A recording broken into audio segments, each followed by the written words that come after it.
누가복음 5장 1절부터 11절 말씀입니다.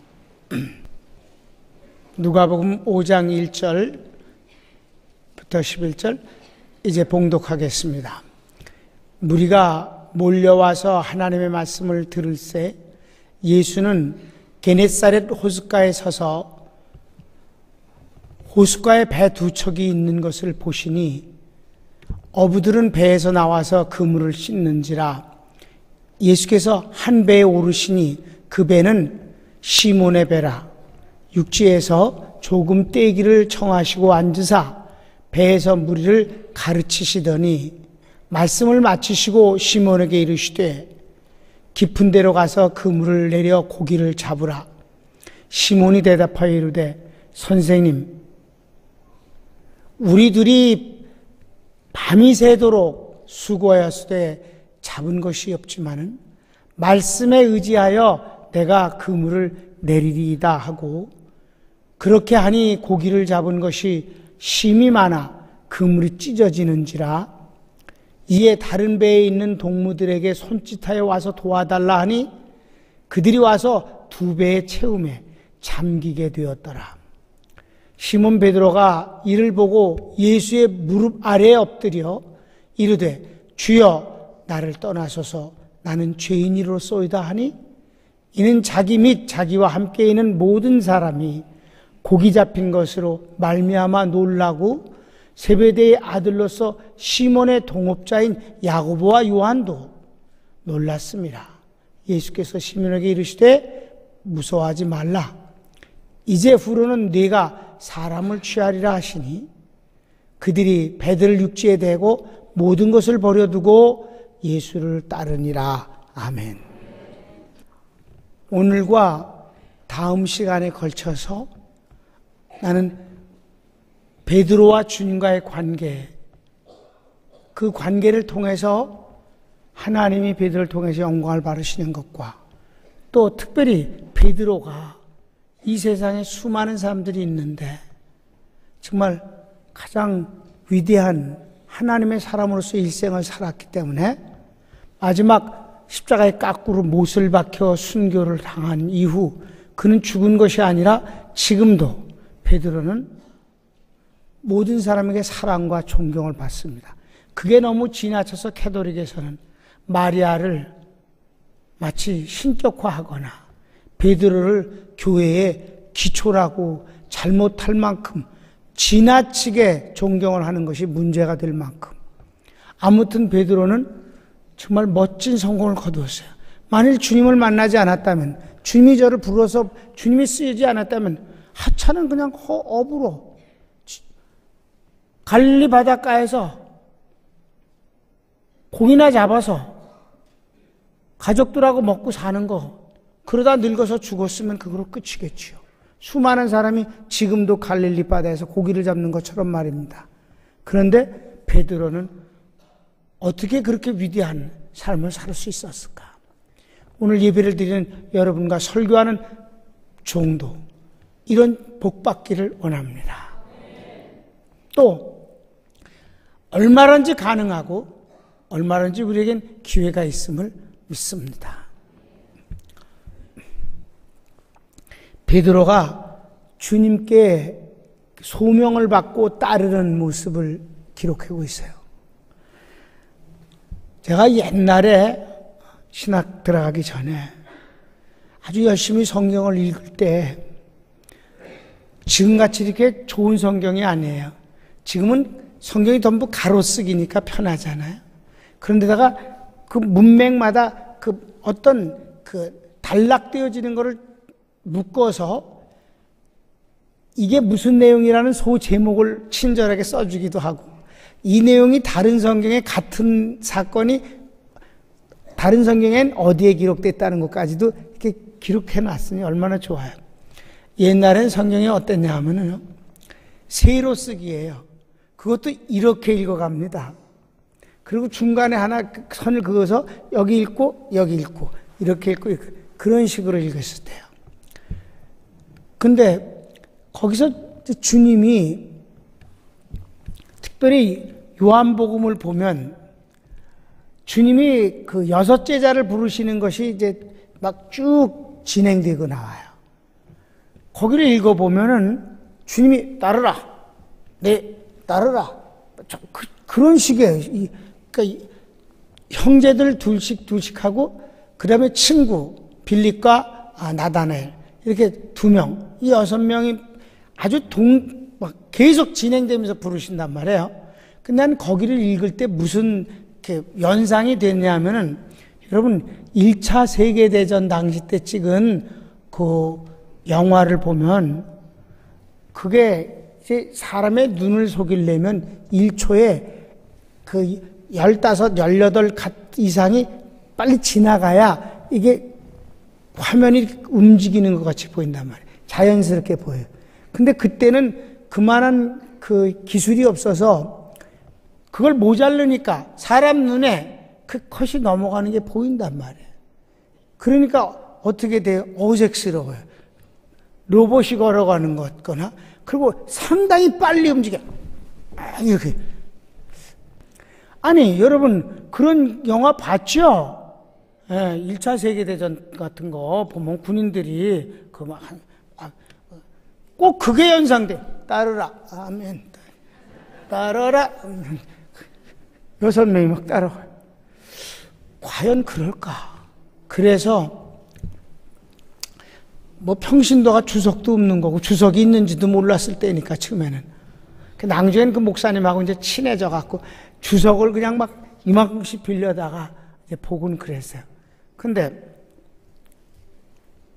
다른 성경을 열심히 뒤져가면서 이제 이렇게 비교해서 봤더니, 절대로 따라라, 따라라, 너도 이게 아니었다는 거예요, 전혀. 다 비하인드 스토리가 있었다는 것이죠. 그 전부터 주님과의 관계가 무언가 있었고, 저희들은 하나님과의 관계가 벌써부터 잘 이루어져 왔었다는 사실을 알게 되는 것입니다. 이 베드로 형제들의 얘기는 요한복음에 한번 거기 한 군데만 우리가 비교해 보면서 살펴보겠습니다. 이때 처음 예수님이 베드로를 만난 게 아니에요. 예수님이 네 배 좀 빌려달라. 아멘. 베드로 배를 타고 앉혀서 많은 사람들에게 복음을 가르치시고 끝나고 나서 고기 잡았냐? 못 잡았습니다. 깊은 곳에 그물을 내리라. 아멘. 말씀에 의지하여 내리리다. 많이 잡아 갖고 와서 떠나서서 나를 따르라. 아멘. 그게 아니다 이 말이죠. 요한복음 1장을 한번 보실까요? 35절을 보면 여기 29절부터 34절까지는 무슨 얘기냐 하면, 세례 요한이 예수님에게 세례를 베풀고 나서 성령이 비둘기같이 임할 때 보라 세상 죄를 지고 가는 하나님의 어린 양이로다 했던 그 유명한 말이에요. 나도 저를 알지 못하는데 내가 세례를 주는 것은 내 뒤에 오시는 그분을 나타내고자 함이니라. 나도 그를 알지 못했는데 내게 물로 세례를 주라 하신 하나님이 내게 이르시기를 누구든지 성령이 그에게 임하는 것을 보면 그가 바로 성령으로 세례를 주는 분이라 하시기로 내가 보고 그분이 하나님의 아들인 줄 알았노라.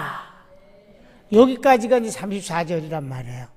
그리고 이제 그 다음에 예수님이 또 이렇게 다니시는 것을 보고 제자들 보고 말씀하시는 거예요. 그게 35절. 또 이튿날 요한이 자기 제자 중 2사람과 함께 섰다가, 그러니까 세례 요한의 2 제자예요. 그게 바로 베드로의 형제 안드레와 또 야고보의 형제 요한 중에, 야고보나 요한 중에예요. 2 사람이 거기 있었는데 보라 하나님의 어린 양이로다 라고 세례 요한이 말하니까, 그 다음 2 제자가 그의 말을 듣고 예수를 쫓거늘. 여러분, 세례 요한은 자기의 제자를 세우는 게 목적이 아니라 예수님에게 제자들을 넘기는 것이 목적이었어요. 믿습니까? 그래서 이 요한의 제자들이 그렇게 수천 명이었는데, 요한은 그 제자들을 예수님에게 어떻게든지 넘기려고 그러는데 이들이 안 가는 거예요. 감옥까지 가 있는데 이제 얼마 안 있으면 죽게 되어지는 요한이, 제자들이 와서 요한의 그 모든 안위를 걱정하고 막 슬퍼하고 그러는 거예요. 그러니까 제자들을 예수님에게 보내서 물어라 그랬어요. 오실 리가 당신이니까 아니면 우리가 다른 일을 기다리리까? 오실 리는 누구예요? 그리스도. 믿습니까? 이미 예수님이 그리스도라고, 세상 죄를 지건 하나님의 어린 양이라고 증거한 바 있어요. 그럼 여기서 요한이 의심이 돼서 물었겠습니까? 몰라서 물었겠습니까? 아니죠. 제자들이 직접 가서 예수님을 만나고 확인하기를 바랬던 거예요. 말로만이 아니라 만남이 중요하다는 것을 말한 것이죠. 이번 주와 다음 주 설교는 베드로와의 성공은 어디에 있었냐? 하나님을 만남에 있다. 예수님을 만나는 체험과 그 만남에서 엄청난 기념할 만한 돌을 박을 일이 있었다는 것이죠. 바로 이런 문제들을 정립을 하면서 여러분, 담임 목사가 교회를 개척하자마자 평강교회는, 그리고 다른 이름이 있으니 무슨 이름이에요? 살아계신 하나님을 만나는 교회다. 하나님을 만나지 않으면 의미가 별로 없다. 예수님을 믿어서 구원은 얻을지언정 그분과 더불어서 일어나는 삶의 현장에서 기적은 없다. 그럼 주님과 더불어 사는 자체가 기적이에요. 그 기적은 끊임없이 일어나야 되는 것입니다. 그래서 보냈더니 마태복음 11장에 이제 나오는 얘기예요. 그랬더니 제자들이 가서 예수님한테 그대로 물었어요. 우리 선생님 세례 요한이 감옥에서 예수님한테 보내면서 이렇게 물으랬습니다. 오실 리가 당신이니까 아니면 다른 일을 우리가 기다리니까? 이거는요, 도망갈 수 없는 질문이에요.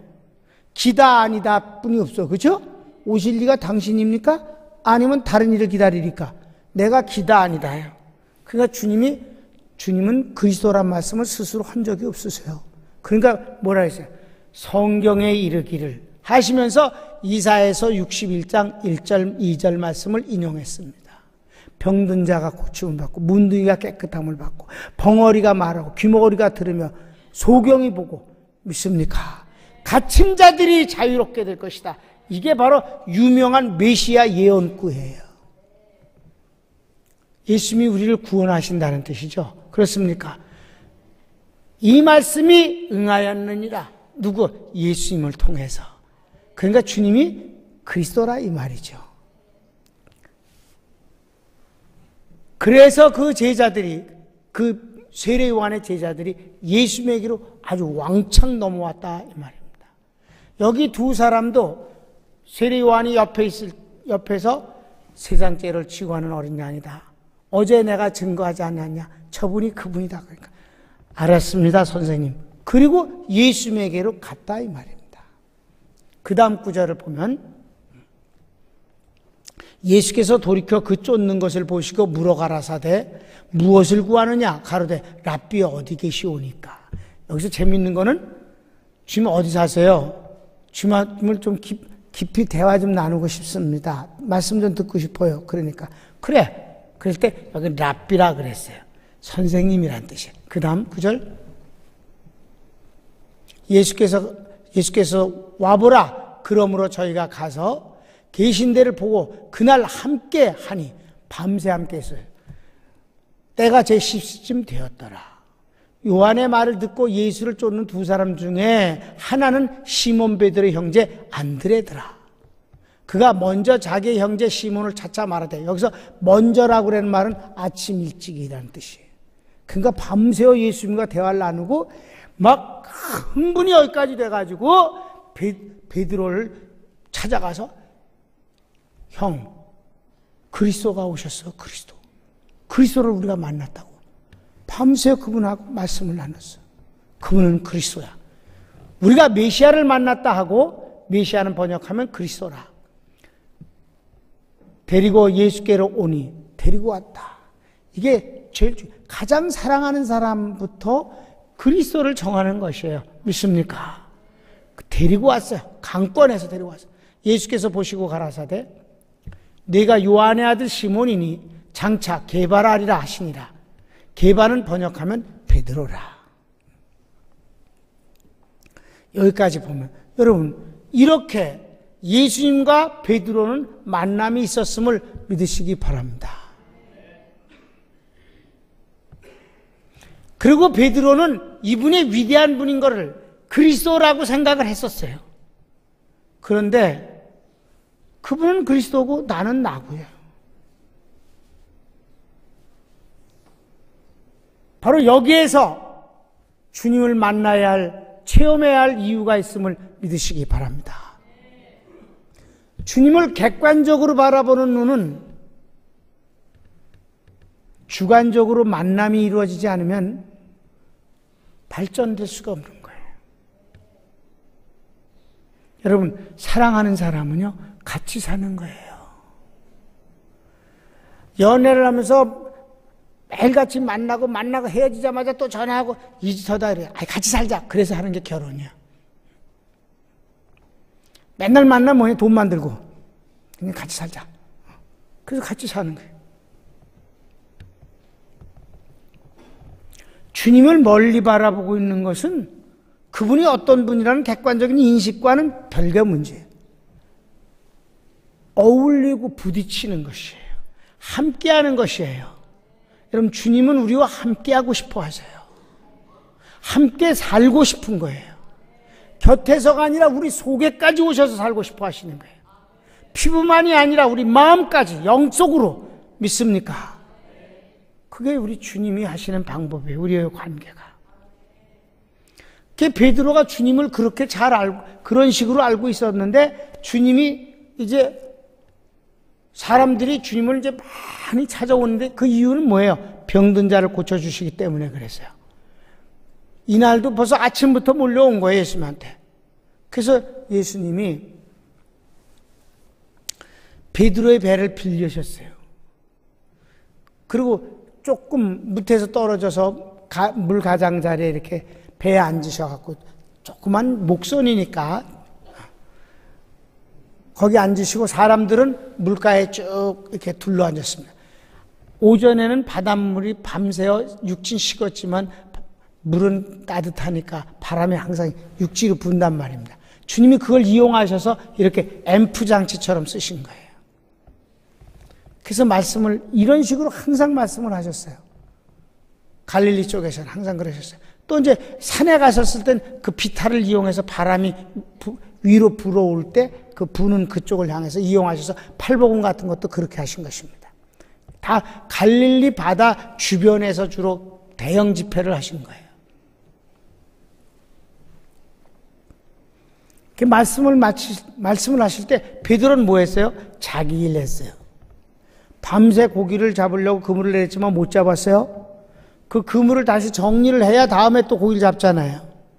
제가 제주도에 있을 때 고깃배가 들어오면 어부가 절대 그 그물을 정리하지 않고 아르바이트하는 아주머니들이 그걸 정리하는 걸 봤어요. 뚫어진 그물은 깊고 또 오물 같은 게 이렇게 붙어있는 깡통이고 많은 것이 걸려 들어와 있어요. 그거 전부 자고 또 엉클어진 그물을 전부 펴서 말려가지고 잘 개해서 이렇게 묶어놓고 배에다 탁 얹어 놓습니다. 그래야 다음에 가서 또 그물질을 해요. 그러니까 여기선 베드로가 그거를 해요. 고기 잡는 것보다 그물을 정리하는 게 정말 싫다고 그래요. 근데 베드로가 그걸 아직 계속 정리를 하고 있었어요. 예수님이 말씀을 마치시고 그에게 다가오셨어요. 고기 잡았는가? 밤새 깊은 곳에 가서 그물을 내려봐라. 여러분, 이 순간이 베드로가 위대해지느냐 안 위대해지느냐 시초임을 하시기 바랍니다. 기적이 일어나느냐 안 일어나느냐는 여기에서 시작된 것입니다. 여러분, 베드로 입장에서 보면 자기가 언제든지 중심이니까요. 자기를 객관화하는 것은 거의 불가능해요. 아무래도 우린 다 주관적이에요. 날 객관화한다고 해도 그건 객관하고 싶겠지. 그리고 조금 노력을 하겠지만 다 주관적이에요. 자기가 주인공입니다. 자기보다 공부 많이 한 사람은 무식해 보이고, 자기보다 공부 안 하면 무식해 보이고, 자기보다 좀 잘 살면 부자 같고, 자기보다 조금이라도 못 살면 가난한 사람 같고, 다 지가 중심이에요. 예수님은 나사렛에서 살다 오셨어요. 아주 산속 깊은 곳이, 그것도 아주 높은 산속 깊은 곳에. 지금도 여러분 그 좋은 관광버스를 타고도 관광버스가 벤즈 관광버스가 앓는 소리를 내면서 올라갑니다.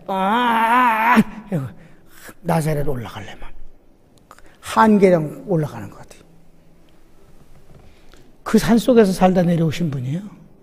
자기는 이 갈릴리 바다에서 지금까지 살아온 사람이에요. 손바닥처럼 들여다볼 수 있어요. 갈릴리를 왜 바다라고 그러냐면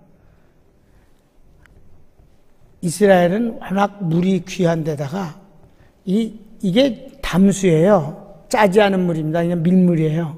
근데 워낙 호수가 크니까 바다라 칭했을 뿐이에요. 그러니까 동서지간에는 사람은 안 보여요. 멀어서. 그렇지만 소리를 지르면 그 소리가 저 끝에까지 가요. 왜냐면 바다니까, 이제 물이니까 걸릴 게 없어서. 근데 남서쪽으로는 아주 멀어서 그건 아주 너무너무 멀으니까. 그러니까 거기서 평생을 잡았으니까 손바닥 들여다보지 않은 것이죠, 바로 거기서 지금 고기 잡다가 온 거야, 밤새. 근데 깊은 곳에 가서 그물을 내리라. 그물 지금까지 정리했는데, 에? 근데 자기 생각을 앞세우지 않았어요. 주님의 말씀이기 때문이라고 그랬어요, 여기서.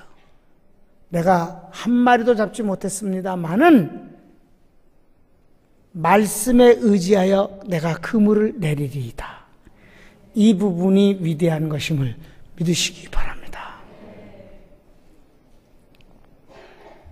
나는 부활이요 생명이니 나를 믿는 자는 죽어도 살겠고 살아서 나를 믿는 자는 영원히 죽지 않으니 이것을 네가 믿느냐? 말하다가 믿나이다 라고 했어요.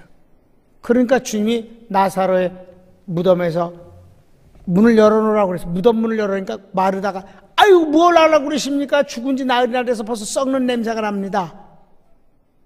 주님이 네가 믿으면 하나님의 영광을 본다고 하지 않았느냐? 질책을 하셨습니다. 그리고 말씀하셨습니다. 나사로야 나오라. 주님이 나사로를 살리실 때 사용한 믿음은 마르다의 믿음이 아니라 마리아의 믿음임을 아시기 바랍니다. 마리아는 믿었기 때문에 가만히 있었어요. 여기서 베드로가 주여 내가 고기를 밤새 못 잡았습니다만 산에서 오시든 하늘에서 오셨든 어떻든 간에 당신은 그리스도시니까 말씀에 의지하여 내리리이다. 여러분 이게 기적을 낳았음을 믿으시기 바랍니다. 그래서 그 물을 가지고 다시 가서 깊은 곳에 내렸더니 어마어마하게 잡혀 올라와서 그걸 그대로 배에다 올렸다가 배가 가라앉으니까 옆에 있는 동무들을 불러갖고 그 배 양쪽 배에다가 나누어 담았는데도 불구하고 배가 가라앉으려고 그랬다.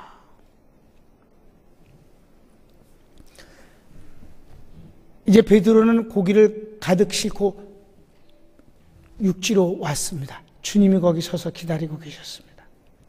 이때 베드로의 자세가 달라졌어요. 뭐라고 그랬습니까?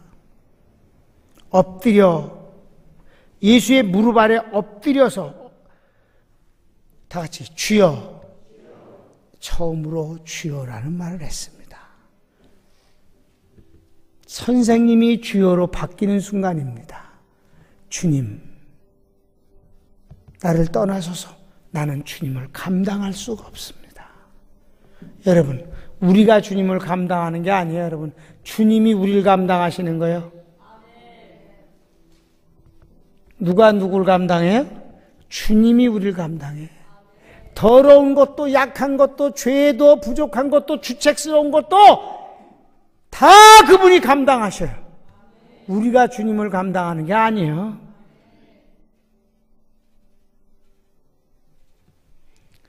그분이 이 좁은 곳에 와 사시는 것도 그분이 감당하시는 거예요.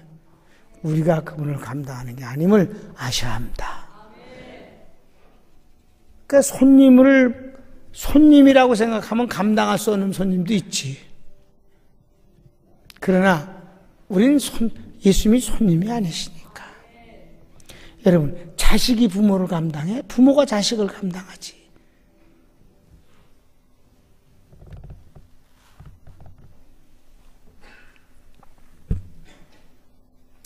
그래서 가만 보면요, 지체나 정신장애 부자여야 한 아이를 부모는 데리고 살아요. 치매 걸린 어머니는 못 데리고 살아요. 요양원에 보냅니다. 부모는 자식을 감당할 때까지 감당합니다. 그렇습니까? 자식은 부모를 감당할 수가 없어요. 주님이 우리를 감당하는 것임을 다시 따라서 주님이 나를 감당하십니다. 어떤 상황에서든지 나를 감당하시는 거예요. 그 베드로는 주접을 떠셨어. 주여, 나를 떠나소서. 난 주님을 감당할 수 없습니다. 그러니까 쓸데없는 소리 하지 말고 넌 나를 따라라. 이제부터는 고기를 낚는 어부가 아니라 사람을 낚는 어부가 되리라. 그러니까 알았습니다. 그리고 사람을 낚는 어부를 만들어주시는 분이 주님이시니까, 지가 낚는 게 아니라 주님이 그렇게 하실 수 있으니까. 그래서 배를 두고 주님을 따르는데, 이때 야고보, 요한 형제들도 함께 이제 따르게 됩니다. 이 놀라운 체험, 만남이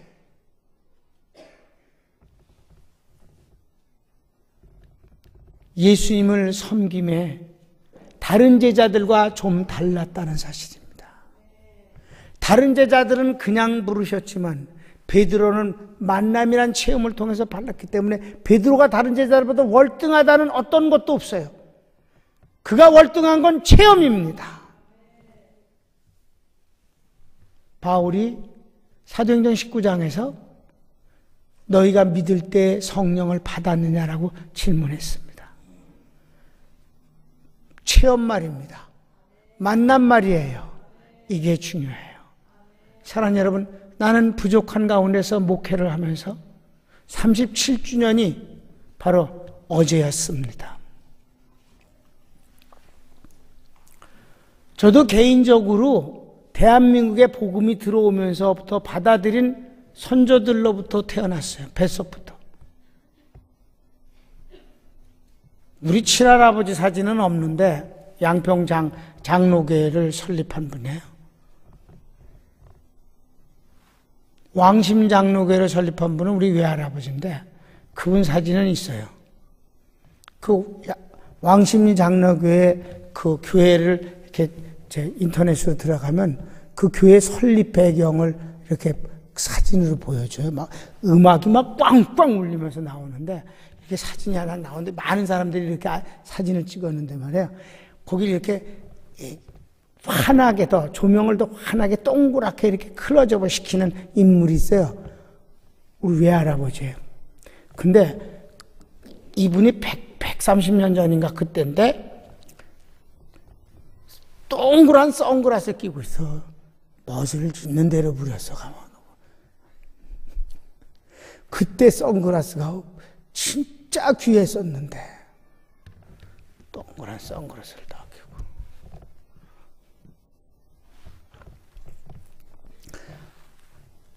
선글라스 얘기를 하려고 하는 게 아니고 그런 집에서 내가 태어났는데도 불구하고 중학교 다닐 때까지만 교회를 다니고 고등학교 때부터 교회 안 나갔어요. 제가 너무너무 삶이 실망되어지고 슬펐어요. 하나님이 하나님이 내 삶에 도움이라고 생각질 않았어요. 돈이 없어서 담임 선생님이 2번씩이나 우리 집에 찾아와서 고등학교를 보내라고, 미안해요, 자랑하는 것 같아서, 어떤 학교도 들어갈 수 있다고, 원하는 학교는 다. 그땐 고등학교도 이렇게 선택해서 시험 봐서 가는 거예요. 근데 어머니 너무 아프시니까 아무도 학교 가란 말을 안 해서 고등학교를 끝내 시험을 못 봤어요. 그리고 국비장학생 시험을 봐갖고 국가가 위탁하는 교육을 받아서 군대 생활을 6년을 하는 학교를 들어갔어요. 그때부터 그 학교를 들어가고부터는 교회를 안 나갔어요. 하나님이 내 인생에 아무런 복을 주시지 않는다고 생각했기 때문에 실망해서 원망이 돼서 공부도 안 하고 그때부터 운동만 하고 그랬어요. 그 공부는 하기도 싫었어요.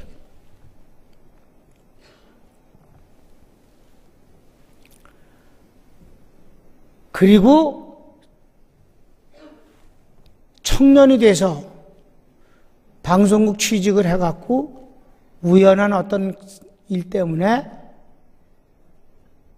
고혜자 권사님이 하도 내 마지막 소원이라고 그러고 어머니가 그렇게 울면서 기도했다고 그러고 그래서 집회 한번 가자고 그래갖고 그 집회에 가서 몇 번째 날인가에 성령을 받고 뒤집어지고 바뀌었습니다. 그날 이후 오늘날까지 공식적인 예배를 빠진 적이 없습니다.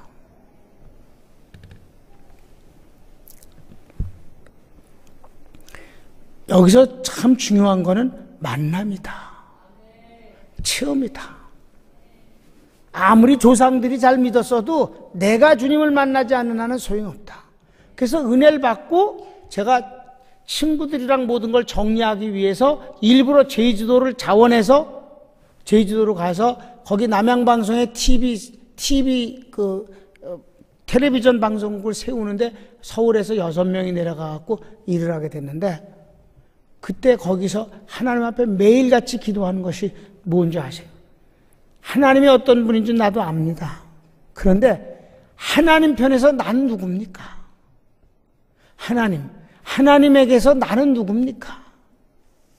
그걸 그렇게 매일같이 기도를 해도 응답을 안 주시더니 여러 달이 지난 뒤에 언젠지 모르지만 주님이 내게 응답을 주셨어요. 아주 크게 마음이 감동되어지고 뜨거워지면서 너는 내 절대적 존재니라. 상대적 존재가 아니고 절대적. 여러분 자식들이 여러분에게 절대적 존재예요. 그렇습니까? 나한테 잘해서 해주는 게 아니란 말이에요. 절대적인 존재예요.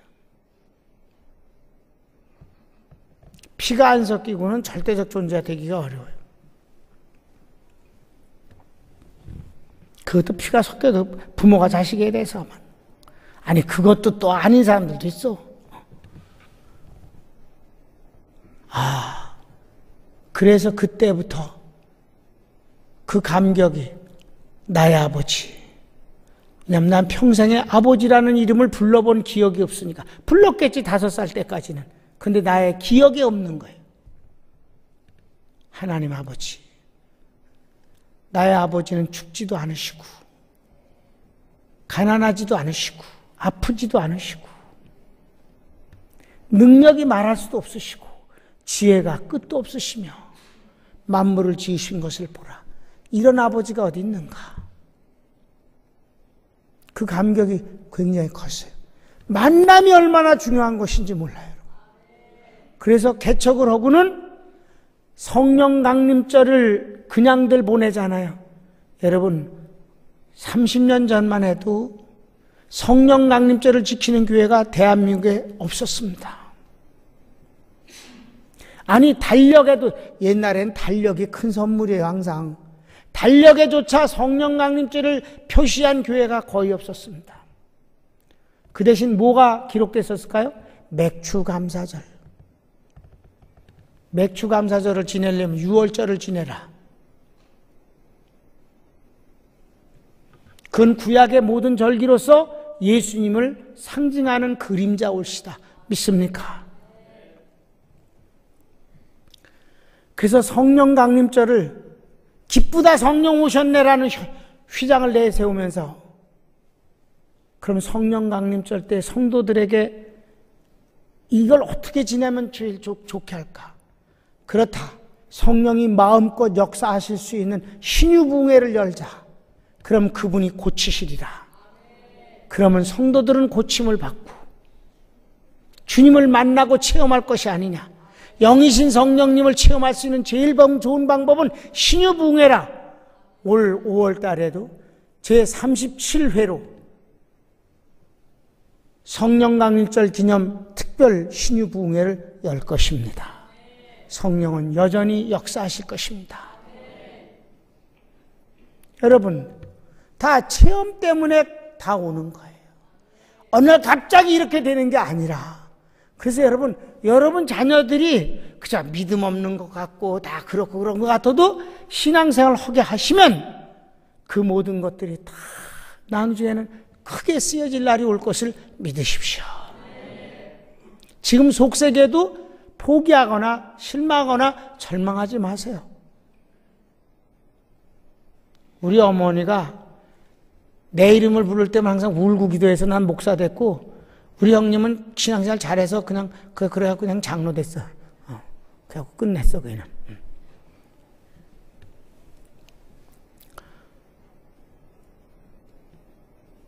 산이 높으면 계곡도 깊은 거고, 계곡이 깊으면 산도 높은 것이지 뭐. 우리가 하나님 앞에, 하나님을 힘든 일이 클수록 만남도 극적이 있지. 믿습니까? 감기 걸린 사람은 고쳐주시면 더 좋고, 안 고쳐주셔도 뭐, 이래거지. 그러나, 이게 악성이다. 얘기가 전혀 달라져. 자세가 달라지지. 살려주세요. 살려주세요. 금방 달라져. 목소리도 달라져.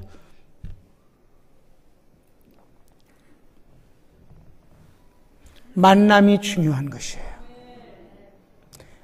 여러분, 이 체험 때문에 베드로는 수제자가 사실 된 것이고요. 마지막 그가 예수님의 부활한 이후 완전 절망한 뒤 또 다른 체험이 이 체험을 생각나게 하므로 마지막 순교의 영광까지도 지속됐다는 사실을 아셔야 합니다. 후편은 다음 주에 계속. 오늘은 여러분들이 이 베드로가 첫 번 주님을 그냥 만났을 땐 별로였다. 그냥 객관적으로 주님은 주님, 위대하신 분, 나는 나. 그런데 고기를 잡는 사건을 통해서 이 실망과 피곤함과 좌절 속에서 주님이 응답하시는 주님으로, 그것도 그저 대충 잡은 게 아니라 양쪽 배가 가라앉을 만큼 해주셨다. 영원히 못 잊는 것이죠. 이 만남 말이에요. 이 만남. 난 우리 평강교인들이 주님을 많이 만나기를 바라는 것입니다. 하나님이 그것을 응답을 주셔서 정말 평강교인처럼 담임 목사 꿈 많이 꾸는 교회도 없을 것입니다. 하나님이, 여기 앉아 계신 어떤 분은요, 다른 교회 다니고 자식들은 우리 교회 다녔는데 아주 오랫동안 내 꿈만 꿔. 그래서 내가 그래서 신방 갔다 마는. 왜 날 꾸셔? 담임 목사, 담임 목사님 꾸기를 왜 남의 교회 목사님 왜 꿔요? 내가 그랬었어요. 그랬더니 원래 우리 교인이래. 그랬더니 우리 교인 됐어요. 권사님 말이야.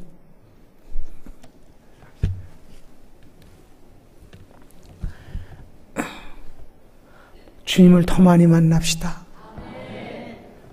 그분은 책에 있어서 읽는 분이 아니에요. 난 그분을 정말 더 많이 만나기를 원하고, 더 응답받기를 원하고.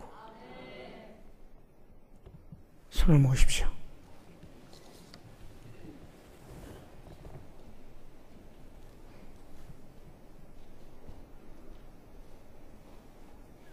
여러분, 요즘 너무 많은 교회가 감동받는 예화를 통해서 감동받고 돌아가요. 네. 나 어제 오페라 감동됩니다.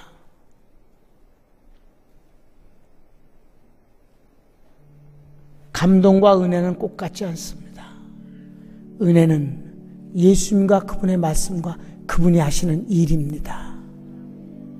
난 여러분이 은혜 받기를 원합니다. 주여, 광야 같은 이 세상 살아가는 동안에 육체가 가리워져서 영이신 주님이 내 안에 계시면서도 불구하고 1년에 한 번도 제대로 못 만나면 이건 말이 안 됩니다. 여러분, 내가 예화는 들지 않지만 내 자신의 얘기는 여러분에게 많이 고백을 합니다. 왜? 그건 거짓말이 아니니까. 어디다 갖다 퍼날르는 게 아니니까. 오늘 새벽에 4시에 깼습니다. 처음에 깨자마자 나는 주님을 사랑합니다라고 고백하기를 원하는데 오늘도 실패했습니다. 주님을 사랑합니다라는 생각이 먼저 나질 않았어요.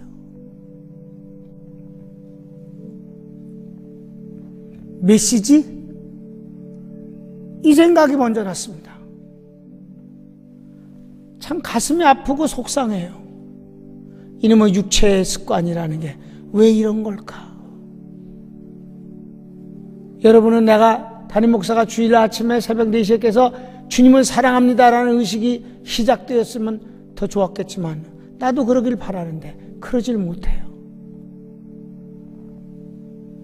그러다가 어떤 때 정말 깨자마자 주님이 생각나고 주님을 사랑합니다라고 고백하면 그렇게 그날 기분이 좋습니다.